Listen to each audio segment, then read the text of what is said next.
আসসালামু আলাইকুম। তোমরা সবাই আমাকে এতদিন ধরে কিন্তু পাবলিক বিশ্ববিদ্যালয়ের প্রস্তুতি নিয়ে ভিডিও বানাতে দেখছো, কিন্তু এখন অনেক রিকোয়েস্ট আসতেছে, অনেক প্রকার কোয়েরিজ আসতেছে এবং মার্কেটে অনেক পরিমাণে চাহিদা তৈরি হয়েছে প্রাইভেট বিশ্ববিদ্যালয়গুলোর প্রস্তুতির উপর একটা বিস্তারিত ভিডিও বানাইতে।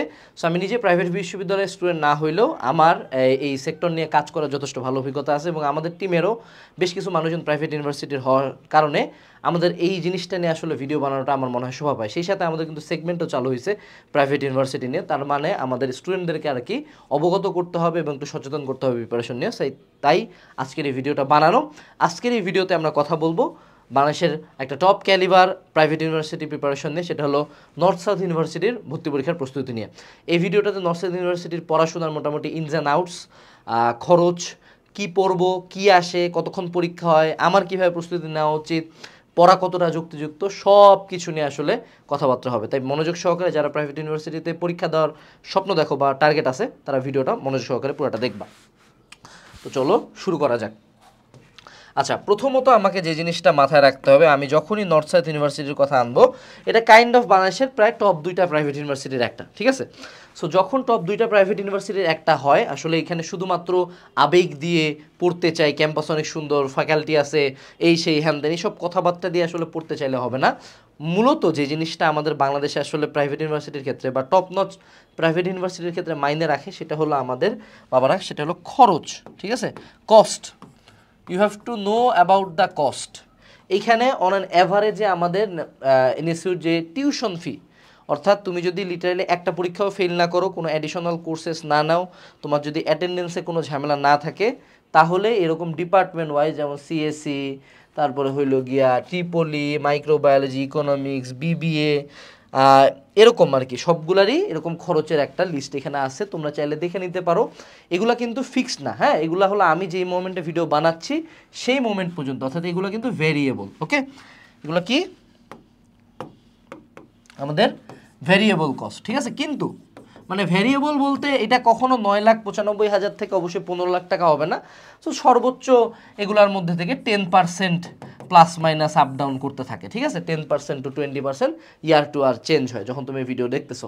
সো আমি আসলে 2টা ডিপার্টমেন্ট নিয়ে কথা বলতে সবচেয়ে বেশি ইচ্ছুক, 2টা বা 3টা, যে 3টা অ্যাকচুয়ালি পাবলিকের সবচেয়ে বেশি আসলে টার্গেট থাকে। সেটা হলো বিএসসি ইন সিএসসি 9,95,000 টাকা, ট্রিপলি 9,95,000 টাকা, এবং আমাদের সবচেয়ে বেশি যেটা মানুষজন পড়তে চায় নর্থ সাউথে, সেটা হলো বিবিএ, এটা হলো 12,55,000 টাকা। আর এই তো এই মোটামুটি অনেকে ল পড়তে চায়, এটাও 9,95,000 টাকা। সো অন অ্যান অ্যাভারেজ এখানকার প্রায় প্রত্যেকটারই খরচ প্রায় অ্যারাউন্ড 10 লাখ থেকে 13 লাখ টাকার মতো, বা 12 লাখ টাকা ধরে নিলাম, 10 থেকে 12 লাখ টাকার মতো। হ্যাঁ, যদি তুমি সেফ প্লে করতে চাও এই অ্যারাউন্ডের তোমার বাজেট রাখতে হবে। এটা কিন্তু উল্লেখ্য, এটা কিন্তু জাস্ট টিউশন ফি, ঠিক আছে? মানে এটা তুমি যদি কোনো পরীক্ষায় ফেল করো আলাদা কস্ট আছে, এক্সট্রা কোর্সেস নাও আলাদা কস্ট আছে, অনেক কিছু আর কি, এক্সট্রা বেশ কিছু খরচ আছে। আর আরেকটা খরচ এই জায়গায় লেখা নাই, ঠিক আছে? সেটা আসলে আমি বলে দিতে চাই। অনেকে আসলে আগ বাড়ায়, আরে 9 লাখ টাকা, আরে 4 বছরে 9 লাখ টাকা, বছরে প্রায় 2-2.5 লাখ টাকা, আরে কোনো ব্যাপার নাকি 2 লাখ টাকা, মাসে কত, মাসে 2 লাখ টাকা করে হইলে তো মাসে প্রায় কত 30,000 টাকা হইলেই বা 25,000 টাকা হইলেই ম্যানেজ হয়ে গেল আমার। জিনিসটা আসলে এরকম না, জিনিসটা এরকম না, কারণ তুমি এখানে একটা বড় ভয়ানক কস্ট আসলে ইনক্লুড করো নাই, কস্টটা ইনক্রিজ হবে। এক হইলো তোমার লিভিং কস্ট, এই জিনিসটা কেউ ধরে না। তুমি যদি নর্থ সাউথ ইউনিভার্সিটি কোথায়, বসুন্ধরাতে, তাই না? সো তুমি যদি বসুন্ধরা এলাকায় সে টু সে তুমি মেসেই থাকবা, তোমার থাকা আছে, থাকার ভাড়া আছে, খাওয়া আছে, যাতায়াত ভাড়া আছে, এমনি আনুষাঙ্গিক খরচ টরচ আছে, কাপড় চোপড় আছে, চিকিৎসা আছে, আদার কস্ট মিলে একটা মানুষ যদি সুস্থভাবে বাঁচতে চায় তো মিনিমাম মাসে 20,000 টাকা ধরতে হবে। হ্যাঁ, মিনিমাম এই পাশে ওপাশ করে 20,000 টাকা হয়ে যাবে। খুব কষ্ট করলে পুরুষ মানুষ যদি হও তাহলে 15তে টানতে পারবা। তো তার মানে পার মান্থ কষ্টের সাথে আরও 20,000 টাকা যুক্ত হবে। এখন যদি এটা 4 বছরে হয় তাহলে 4×48 দিয়ে এই টাকাটা গুণ হবে। তুমি এখন তাহলে এইটা প্লাস এইটা যোগ দাও, এবার দেখবা ফিটা কত আসে। সো তুমি যদি ওখানে পড়তেই চাও, তোমার এখানে প্রায় ধরো আমি যদি পার মান্থ 50 করে ধরি, টোটাল হলো সেটু সে 20,000 করে, বছরে 2,40,000, 4 বছরে হলো ধরো 4-24, প্রায় এখানে আরও 9 লাখ টাকার মতো খরচ আছে। So you have to target যে অ্যারাউন্ড তোমাকে 15 থেকে 20-এর মতো বাজেট রাখতে হবে 4 বছরের জন্য, যদিও অ্যাকচুয়াল নাম্বার আরও বেশি, অ্যারাউন্ড 25-এর কাছাকাছি চলে যায় যদি একটু ভালো মতো বাঁচতে চাও। সো যারা নর্থ সাউথে আসতে চাবা অবশ্যই শুধুমাত্র টিউশন ফি থেকে ঝাঁপায় পড়বা না, নিঃসন্দেহে আদার লিভিং কস্ট বেয়ার করতে পারবা কিনা এটা লক্ষ্য করবা। এখন নিঃসন্দেহে এই খরচটা অবশ্যই স্কলারশিপ আছে, হ্যাঁ, কিন্তু আরেকটা পয়েন্ট মনে রাখবা যে স্কলারশিপ তারা দিলে কিন্তু একবার পাইলে যা স্কলারশিপ উঠায় নেবেন এমন না। স্কলারশিপটা বজায় রাখতে গেলে কিছু শর্ত আছে, অ্যাটেন্ডেন্সের শর্ত আছে, পরীক্ষার শর্ত আছে, সিজিপিএর শর্ত আছে, ঠিক আছে? সব কিছু মিলায় কিন্তু this is a very tough game, সবাই 4 বছর স্কলারশিপ বজায় রাখতে পারে না। আরেকটা ভেরিয়েবল যেটা সেখানে হলো যে অনেক স্টুডেন্টকে আমরা দেখি সেটা হলো যারা ড্রপ আউট হচ্ছে। কেন ড্রপ আউট হচ্ছে জানো? আকবারায় নর্থ সাউথ টার্গেট করছে, আকবারায় ভর্তি হয়েছে, ভর্তি হওয়ার পরে খরচে কুলাইতে পারে না, ঠিক আছে? তো কয়েক মাস 2-1টা সেমিস্টার পরে পরে ড্রপ, তার মানে আলটিমেট পুরো টাকাটা কিন্তু ওয়েস্ট, কোনো কিন্তু রিফান্ড কেউ দিবে না, এটা বুঝতে হবে। এখন দেখো তুমি এই প্রিপারেশন ভিডিও শুরুতেই আমি তোমাকে এতগুলা ভয় কেন দেখাচ্ছি, যাতে যে পড়তে আসবা সব জানে শুনে পড়তে আসবা। যেমন ধরো তুমি ঢাবিতে পরীক্ষা দিবে, তোমার সব কিছু জানতে হবে না যে ঢাবিতে কী না কি এভরিথিং, সো এটা হলো জানে শুনে আসবা এখানে, যে there is a huge cost involve. কিন্তু কস্ট ইনভলভমেন্টের প্রেক্ষিতে তুমি কী পাচ্ছ? বাংলাদেশের একটা টপ নচ প্রাইভেট ইউনিভার্সিটি, যেটাকে মোটামুটি এখন পাবলিকের মানুষজনও হিউজ লেভেলে রিসপেক্ট দেয়, ঠিক আছে? এটা গেল। এর পরবর্তীতে আসি কস্টের পরে আরেকটা যেটা পার্ট, একটা মনে রাখতে হবে যে এখানে কিন্তু আমাদের ওপেন ক্রেডিট আছে। ওপেন ক্রেডিট সিস্টেম কি? যেমন আমাদের পাবলিক বিশ্ববিদ্যালয়গুলোতে কোন সেমিস্টারে আমি কি পড়বো, কোন সাবজেক্ট পড়বো, কয়টা ক্লাস হবে, কত সিজি প্রত্যেকটাতে, এগুলো নির্ধারণ করে দেওয়া হয়। কিন্তু প্রাইভেটে তুমি এই ফ্রিডমটা পাও যে তুমি কোন কোন সাবজেক্ট নিবা, কোন সময় ক্লাস করবা, কোন ফ্যাকাল্টির আন্ডারে করবো। ফ্যাকাল্টি মানে টিচার, অ্যাকচুয়ালি আমিও বুঝতাম না এটা।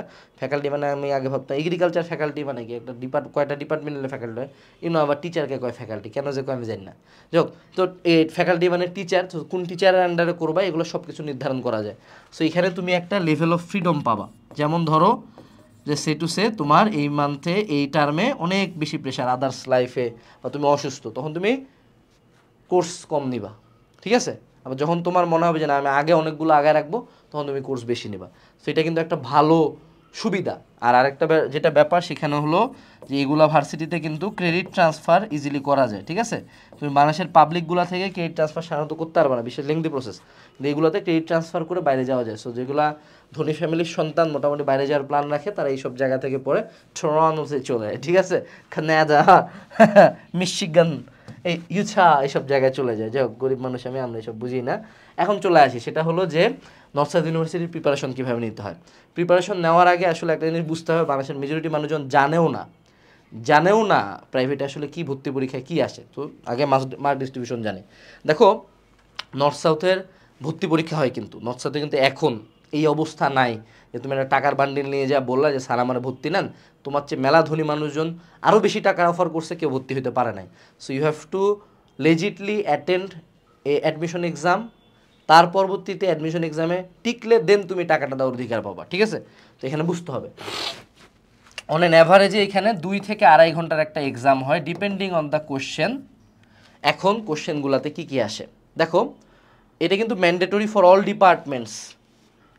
ইংলিশ এমসিকিউ থাকবে আমাদের 40 মার্কের জন্য। ভালো কথা হলে এগুলোতে কোনো মাইনাস মার্কিং নাই। ইংলিশ এমসিকিউ অ্যাডমিশন লেভেলে যেমন এইচএসসির ইংলিশ থেকে গ্রামাটিক্যাল এমসিকিউ আসে না, এমসিকিউ ইংলিশ যেগুলো আমরা করছি অ্যাডমিশন লেভেলে ভার্সিটি ইউনিটের জন্য, ওটার মতো বাট অত কঠিন না ইংলিশ এমসিকিউ। 2 নাম্বার সেটা হলো সিন কম্বিনেশন দিবে, আমরা যেমন এইচএসসি লাইফে করছিলাম না সিন কম্বিনেশন, ওরকম একটা সিন কম্বিনেশন দিবে, ওখান থেকে আমাদের আবার কোশ্চেন করবে, একটা না কয়েকটা দিবে সিন কম্বিনেশন, সেখান থেকে কোশ্চেনগুলো করবে। তো যদি কেউ এইচএসসি লেভেলে সিন কম্বিনেশন পারে আসে, যে না ওখান থেকে সিনোনিম অ্যান্টোনিম জিগাবে, ভিতরের কোনো একটা কাহিনী জিগাবে, এটার মনোভাব জিগাবে, এই টাইপের একটা কোশ্চেন আসে, এখানে 20 মার্ক থাকে। এইটা হলো আরেকটা হলো মানে ক্রিটিক্যাল পার্ট, সেটা হলো তোমাকে একটা টপিক দিয়ে বলবে একটা এসে লেখো অ্যারাউন্ড 200 ওয়ার্ডসের মধ্যে, এবং এটার মধ্যে তাদের 10 মার্ক থাকে। সো তুমি এইগুলা জায়গায় আসলে খুব বেশি বাকিদের থেকে ডিফারেন্সিয়েট করতে পারবা না, তোমার এই জায়গাটাতে আসে ডিফারেন্সিয়েটটা ক্রিয়েট করতে হবে। কারণ বাঙালি মেজরিটি অফ দ্য টাইম ওই পপুলেশন প্রবলেম, ট্রাফিক জ্যাম বাদে অন্য কোনো কিছু না, আসলে ক্রিয়েটিভ রাইটিং করতে শিখেই নেই। ক্রিয়েটিভ রাইটিংকে বাঙালি জানেও না, সব ভুজুং ভাজাং দেয়, গ্রামাটিক্যাল ভুল থাকে।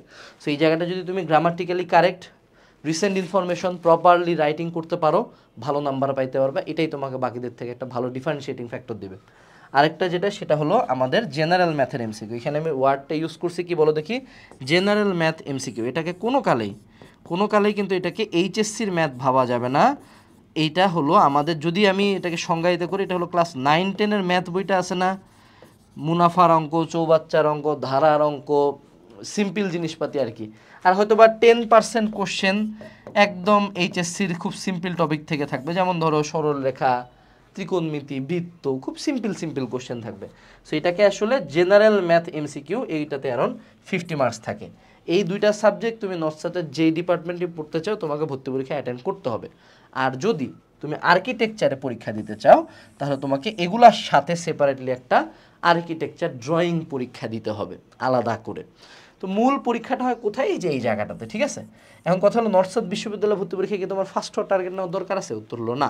তো এখন তাহলে প্রিপারেশন নিয়ে কথাবার্তা বলে আসলে কী পড়বা। দেখো ইংলিশ যে এমসিকিউটা আসতেছে, এটা কি আমি কি বলতে পারি, এটা কি অ্যাডমিশন ইংলিশ বলতে পারি আমি এটাকে? হ্যাঁ, বলা যেতে পারে। যদি আমার ভর্তি পরীক্ষার ইংলিশ লেভেলের প্রিপারেশন থাকে তাহলে কিন্তু এটা দিয়ে আমার হয়ে যাবে এক। দ্বিতীয় যেটা সেটা হলো সিন কম্প্রিহেনশন। এটা হলো কোনো আলাদা প্রিপারেশন নেওয়ার দরকার নাই, ইট ইজ অল অ্যাবাউট প্র্যাকটিস। এটা যদি আমি এইচএসসি লেভেলের সিন কম্প্রিহেনশনও প্র্যাকটিস করে যাই তাও হবে।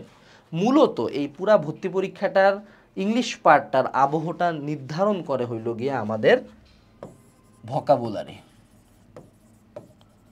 যে ভোকাবুলারিতে যত ভালো তার এখানকার কোশ্চেনগুলো অ্যান্সার করতে, বুঝতে, ধরতে, মিনিং জানতে সুবিধা হবে।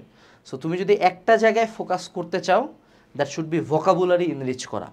2 নাম্বার এই ইংলিশ এমসিকিউ প্র্যাকটিস করা। 3 নাম্বার হইল রাইটিংটা প্র্যাকটিস করা।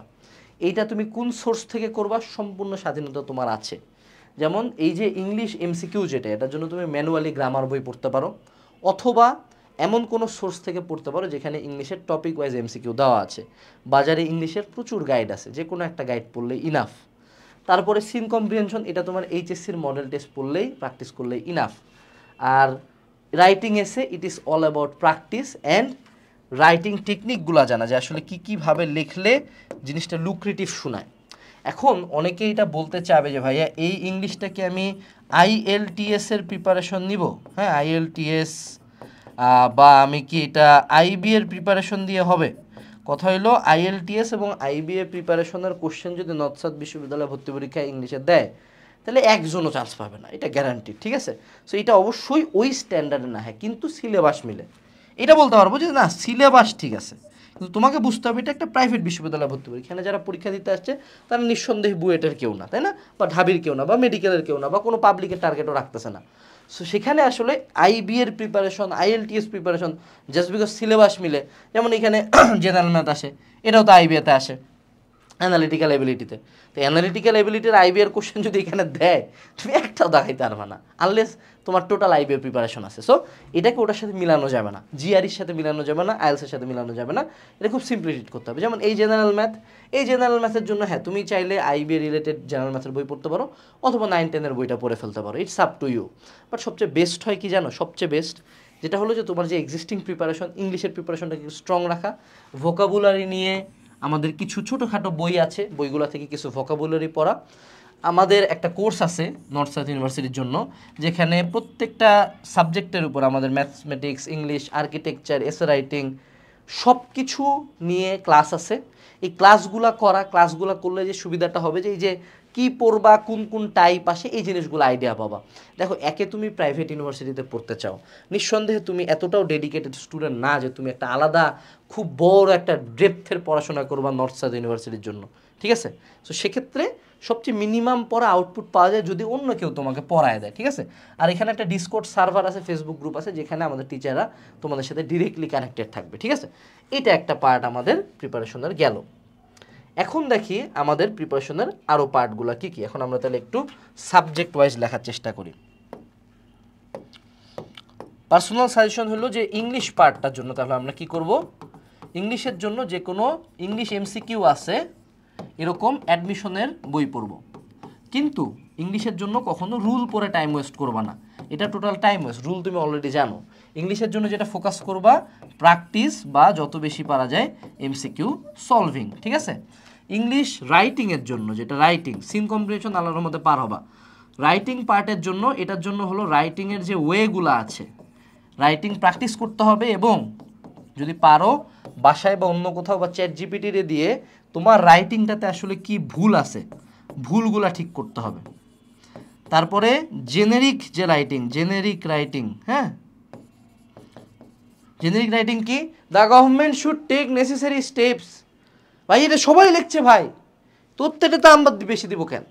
সো জেনেরিক রাইটিংয়ের বাইরে ক্রিয়েটিভ রাইটিং কেমনে করা যায়, এটাও কি, it's all about practice. 3 number কি, ভোকাবুলারি নিয়ে একটু কাজ করা, কারণ এই জায়গাটাতেই আমরা সবাই কট খাবো। Me talk English, you talk English, me understand, এই যদি ইংলিশের অবস্থা হয় তাহলে কিন্তু হবে না।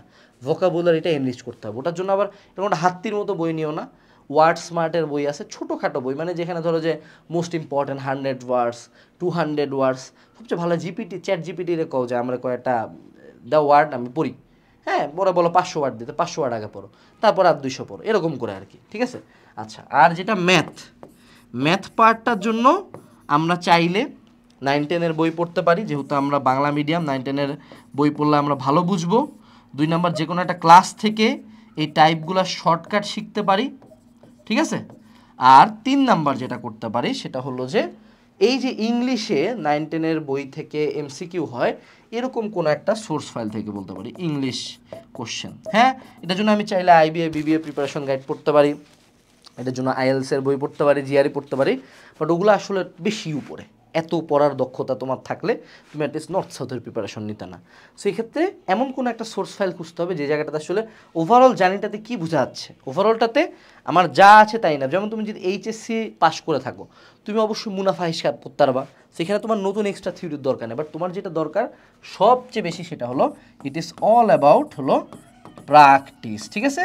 প্র্যাকটিস করতে হবে, যত বেশি প্র্যাকটিস করবা তত ভালো। এখানে আমি আবারও একটা প্রোডাক্ট প্রমোশনে আনবো, যে বাজারে অনেকে দেখবা নর্থ সাউথের ফটোকপি বইটই বের করছে, হ্যান ত্যান মেলা কিছু। আমাদের নর্থ সাউথের বইটা একদম হাই কোয়ালিটি প্রিমিয়াম, তোমাদের যে কোশ্চেন স্ট্যান্ডার্ড সেই কোশ্চেন স্ট্যান্ডার্ডের প্র্যাকটিসের জন্য মডেল টেস্ট দেওয়া আছে এখানে প্রচুর, এবং যে টাইপের কোশ্চেন কমন আসবে সেই টাইপের জিনিসপাতি দেওয়া আছে। যারা কিউএনএ পাবলিকেশন সম্বন্ধে জানে তারা অ্যাকচুয়ালি জানে যে না আমরা কত পার্সেন্ট পর্যন্ত কমন দিতে পারি পরীক্ষা হলে, ঠিক আছে। সো এই বইটা অর্ডার করে প্র্যাকটিস করতে পারো, ছোট বই, লাস্ট মোমেন্টে মোটামুটি বেশ কিছু সেট মডেল টেস্ট আছে, এগুলো এক্সাম দিলে মোটামুটি একটা আইডিয়া হয়ে যাবে, প্রিপারেশন নিয়েও কনফিডেন্স আসবে, গ্যাপও বুঝতে পারবা। আরেকটা যে পার্টটা আমাদেরকে একটু বলতে হবে সেটা হলো, দেখো নর্থ সাউথ ইউনিভার্সিটিতে সাধারণত ইনটেক বা ভর্তি, যেটাকে বলে ইনটেক, এদের আসলে কিছু ওয়ার্ড আছে, আই ডোন্ট নো ভাই, ইনটেক, হ্যাঁ তো এইটাকে বলা হয় হলো ট্রাই সেমিস্টার, মানে বছরে 3টা সেমিস্টার, অ্যারাউন্ড 4 মান্থে একটা করে সেমিস্টার হয়, ঠিক আছে। তাহলে বছরে কয়টা সেমিস্টার হয়, 3টা আর কি, ওকে। এখন কথা হলো 3টা এদের বছরে ইনটেক হয়, কয়টা, 3বার ভর্তি পরীক্ষা হয়, বাংলা কথা এটা। 3বার ভর্তি পরীক্ষা হয় কীভাবে, একটা হলো সামার, যেটা হলো সাধারণত এপ্রিল থেকে মের মধ্যে, ঠিক আছে, এপ্রিল থেকে মের মধ্যে যে কোনো একদিন বলবে। আর একটা হলো স্প্রিং, সেটা হলো নভেম্বর থেকে ডিসেম্বরের মধ্যে যে কোনো একদিন বলবো যে আজকে ভর্তি পরীক্ষা। আর আরেকটা হলো ফল, সেটা হলো জুলাই আগস্টে। এখন তুমি কোন টাইমে ভর্তি হবা, দ্যাটস আপ টু ইউ। এখন দেখো আমাদের কারেন্ট সিনারিওটাতে কি হয়, সাধারণত এইচএসসি পরীক্ষা হয় জুনে, জুলাইতে পরীক্ষা চলে, আগস্টেও মোটামুটি পরীক্ষা চলে, সেপ্টেম্বর থেকে শুরু হয় admission season, October November December January February March পর্যন্ত কিন্তু চলে যায় আমাদের বিভিন্ন পাবলিক বিশ্ববিদ্যালয়ের ভর্তি পরীক্ষা। সো যারা অ্যাডমিশনের পরে ভর্তি পরীক্ষা দিতে চায় বা অ্যাডমিশনের পরে পড়তে চায়, তাদেরকে মার্চের পরে নিয়ারেস্ট টাইম হলো এই যে সামারে ভর্তি হওয়া। সো সামার টার্গেট করে তুমি পড়তে পারো। আর তারপরেও যদি মনে হয় যে না আরও একটু ব্রেক নিব, বা অনেকে আছে যে না এইচএসসির পরপরই ঢুকে যেতে চায়, না এইচএসসির পরপরই পরীক্ষা দিয়ে আমি কোনো পাবলিকে পরীক্ষাই দিব না, তো এইচএসসি পরীক্ষা মোটামুটি আমাদের জুন জুলাই আগস্টের দিকে শেষ হয়, তাহলে তো ওরা নভেম্বর ডিসেম্বরে স্প্রিংয়ে পড়বে, এই আর কি। মানে ওভারঅল 3টা টাইম লাইন আছে, তোমার জন্য যেটা সুইটেবল মনে হয়, যখন তোমার বাজেট ঠিকঠাক থাকবে, যখন তুমি মেন্টালি ওকে থাকবা, যখন তুমি টাকা পয়সা খরচ করতে পারবা, যখন তুমি পড়াশোনা আবার ব্যাক করতে আসতে পারবা, তখন তুমি ঢুকবা। এই তো ওভারঅল আমাদের north south university preparation. North south university আমার মতে একটা খুবই প্রাইম টার্গেট। এখানে যেমন আমরা মানে খুবই ওপেন লাইফস্টাইল লিড করা মানুষ দেখি, আবার প্রচণ্ড ধার্মিক মানুষজনও দেখি। তো এটা আসলে কখনো এরকম না যে নর্থ সাউথ ইউনিভার্সিটি মানেই নাচানাচি করা, পিছন নিচ দিয়ে সাপের মতো ঘুরে বেড়ানো, এরকম কোনো কিছুই না। নর্থ সাউথ ইউনিভার্সিটিতে তুমি অল টাইপস অফ পিপল পাবা, যারা প্রচণ্ড ধার্মিক, যারা প্রচণ্ড উগ্র, আবার যারা মধ্যপন্থা অধিকারী। So it's a complete like any other university, বাংলাদেশের প্রত্যেক ইউনিভার্সিটিতেই সকল স্পেকট্রামের মানুষ পাওয়া যায়, ঠিক তেমন নর্থ সাউথেও পাওয়া যায়। So don't believe any propaganda. আমি তোমাদেরকে আজকে ট্রাই করছি নর্থ সাউথ ইউনিভার্সিটি নিয়ে যতটা মার্কেটে অ্যাভেলেবল তথ্য আছে, যতগুলো প্রিপারেশনের জন্য লাগে সেগুলো তোমাদেরকে জানানোর জন্য, এবং আমাদের যে কোর্স আছে, আমাদের যে বই আছে, এগুলা অর্ডার করার বা এনরোল করার লিঙ্ক ভিডিও ডিসক্রিপশন বক্সে আমি দিয়ে দিচ্ছি। আসসালামু আলাইকুম, টাটা।